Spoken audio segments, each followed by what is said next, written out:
Good morning. Oh, wake up by now? At least by my voice, right? Okay, so welcome to the third day of Design Automation Conference. And today, we will have a visionary talk, and we'll also have a keynote. And after that, I'll give you a little overview of our today's activities.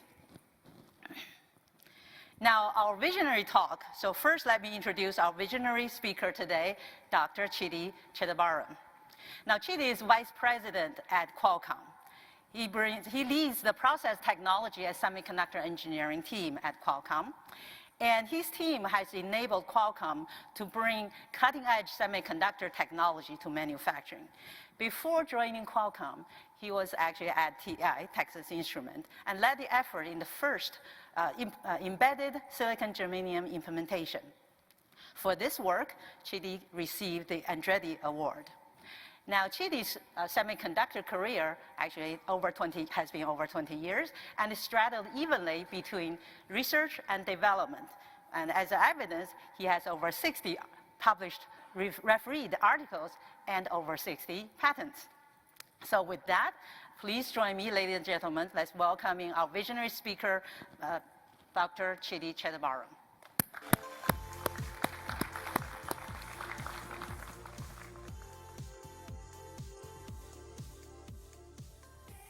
Thank you, Sharon. I'm glad to be here, escaping a lot of the geopolitical drama in San Diego. It's fun to be amidst a lot of technologists. So I want to share with you today my vision on the technology scaling, particularly as it relates to mobile and the 5G systems. Essentially, I just want to convince you of 4 key things: how we have to start thinking in a system strategy, as opposed to previously we were mostly worried about the leading edge technology, the mobile CPU and the graphics kind of things.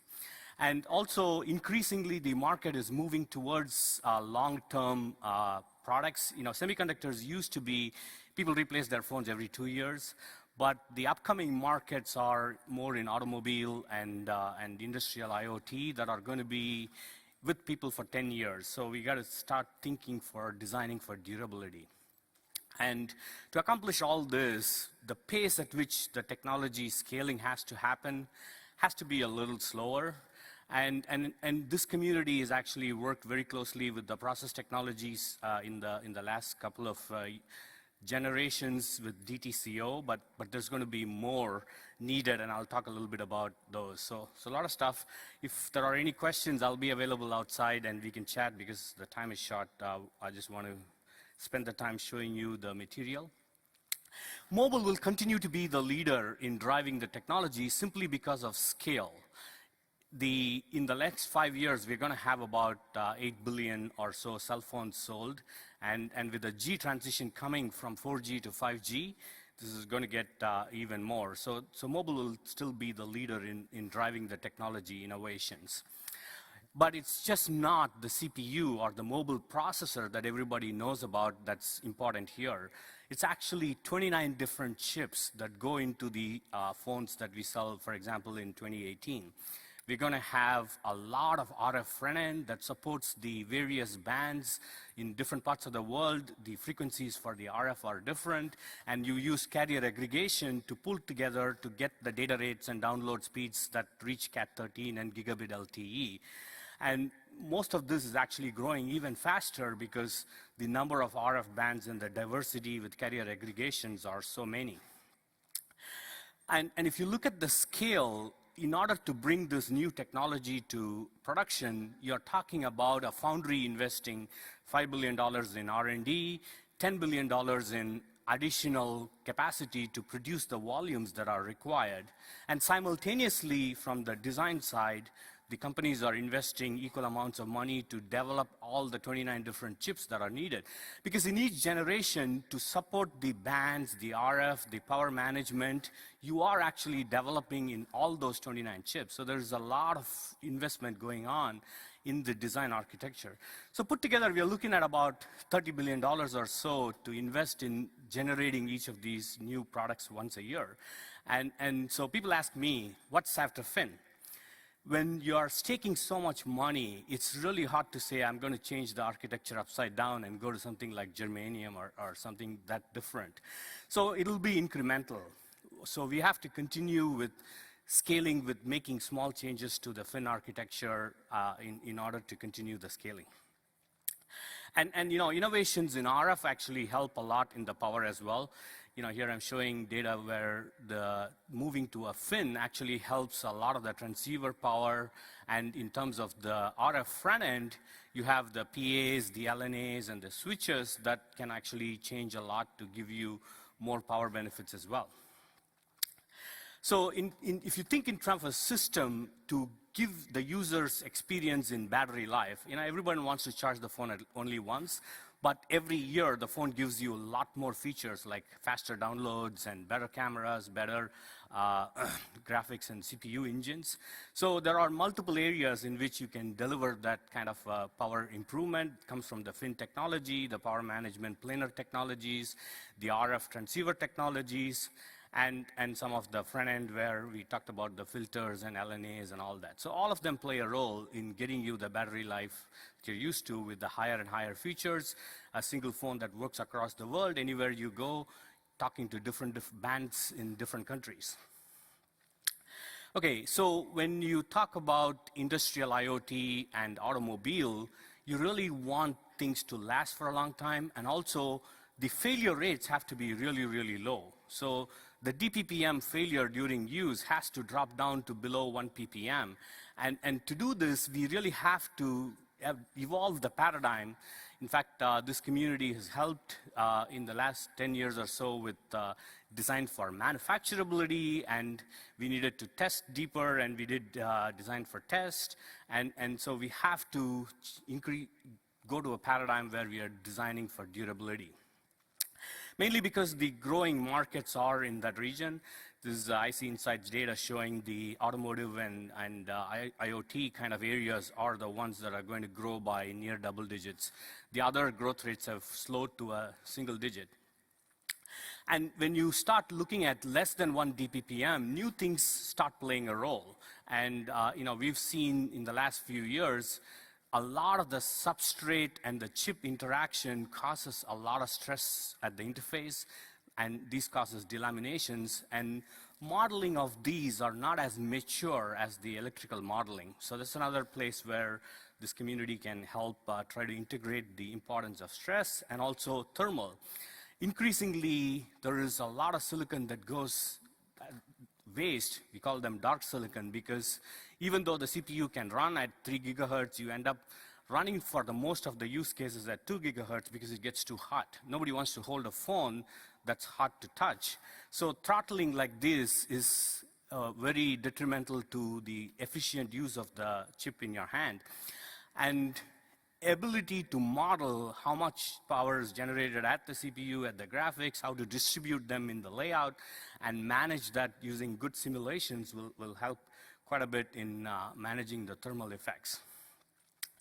And the modeling of the electrical behavior of the back end is not quite mature like the front end. And in the upcoming generations, the net delay contribution from the middle of line and the back end is actually much more than the silicon itself. The ability of our physics and engineering to understand the details of the quantum confinement of the inversion charge on the fin down to 1-3 nanometer. The modern day fins at 7 nanometer are only like 4 nanometers at the top. And we can model exactly where the quantum inversion charge is and what kind of mobilities you're going to get to a fairly high accuracy. And if I just model the silicon behavior using a SPICE or a TCAD, and I can predict within 2 to 3% accuracy of exactly how much microamps I'm going to generate out of the fin. But by the time it gets through the middle of line and the first 2 levels of metal, the error increases a lot. And mainly because the resistance contribution is quite a bit. All the juice that's generated by the fin doesn't get to the user. It's all sucked up by the middle of line and the first 2 layers of the back end. So predicting these long path resistances and capacitances accurately and having strategies to mitigate them is actually very critical in the continued scaling.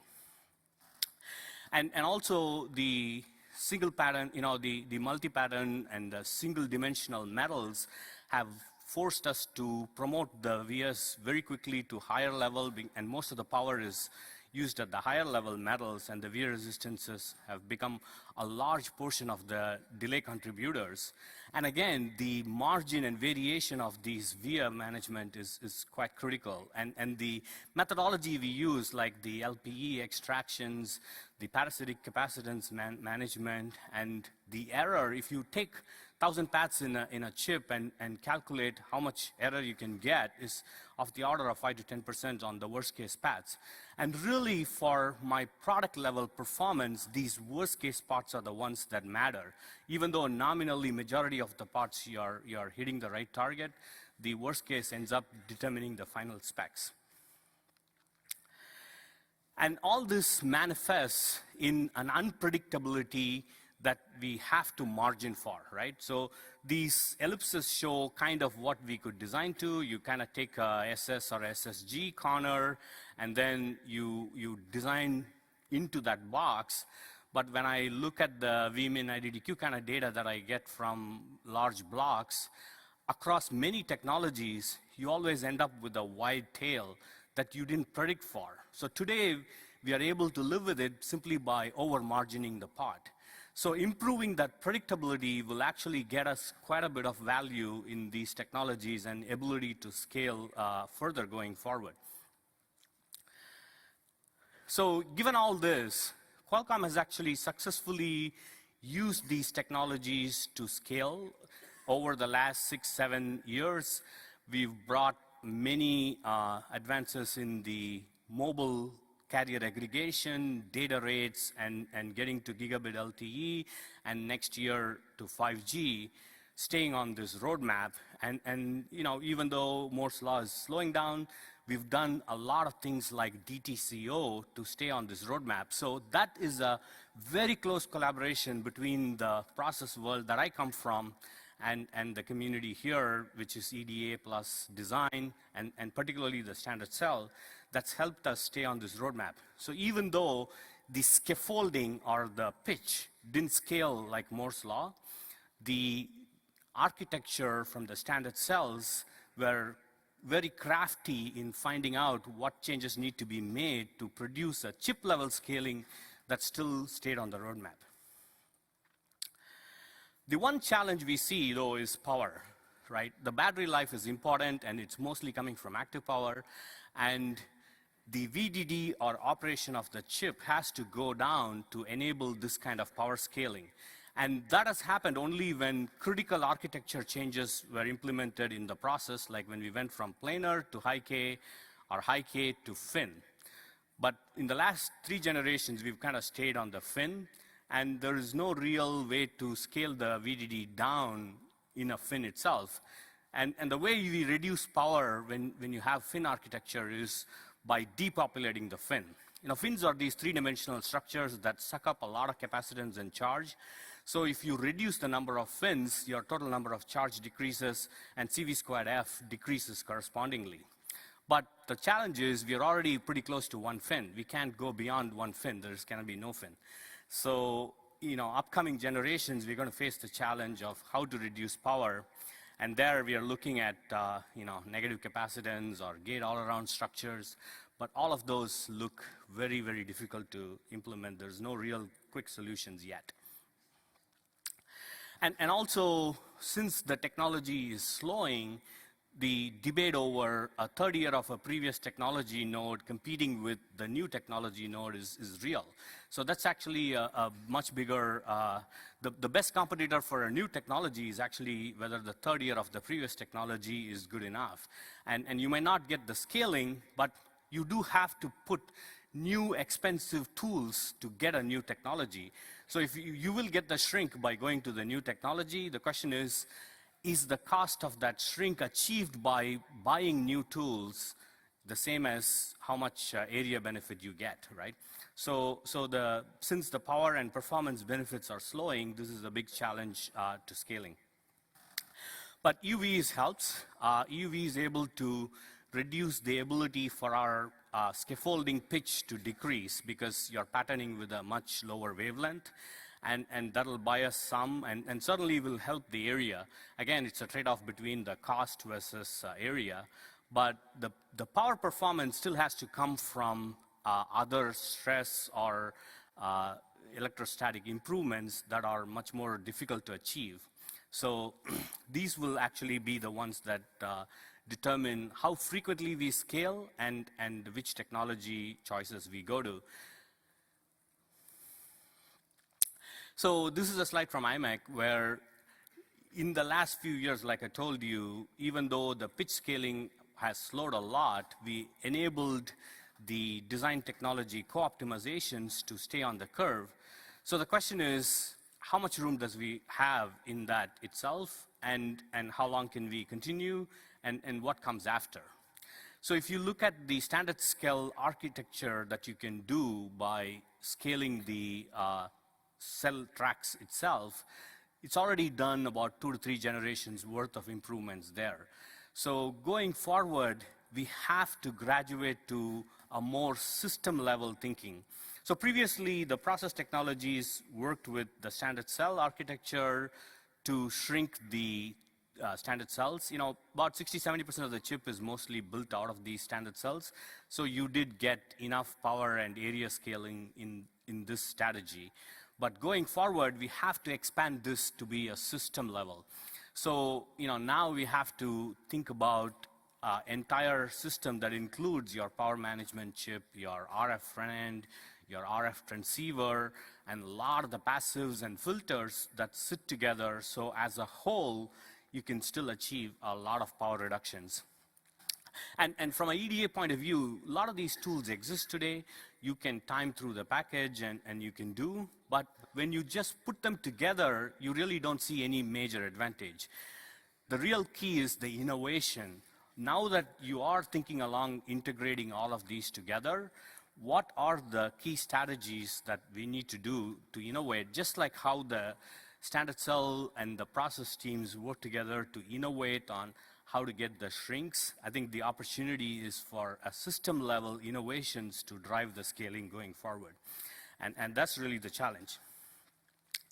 And to do this, I think a lot of the key technology actually exists today, right? What you'll need is a pretty low RDL line space requirements and some die partitioning strategies and packaging technologies that co-integrate these different chips together and passives. A lot of these technologies exist, and actually a lot of the tools also exist. But like I told you, if I just took the existing pieces and put it together, I don't see a lot of power benefit. So the thing has to come from innovation. Can we move these things in a different format? Can we split them up differently? Can we put some of these older technologies and change the technologies of some of these? And can there be some small innovations in the packaging to fit all these together? So that's really the upcoming challenges in the next few years that we have to solve to stay on track. So that's kind of a big picture vision of a lot of things.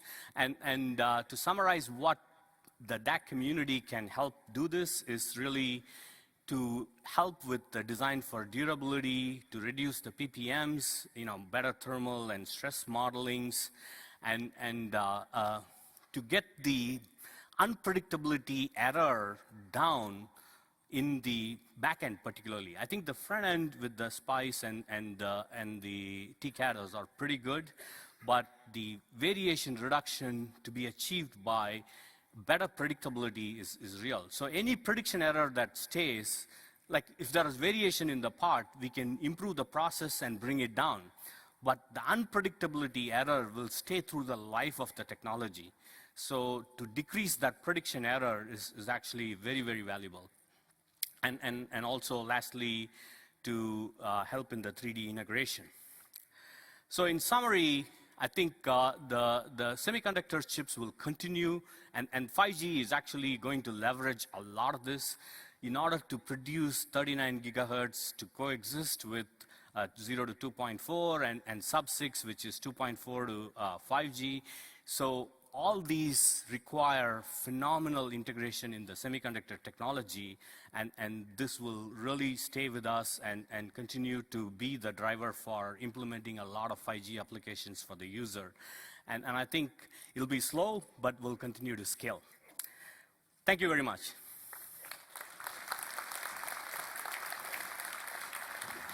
Thank you.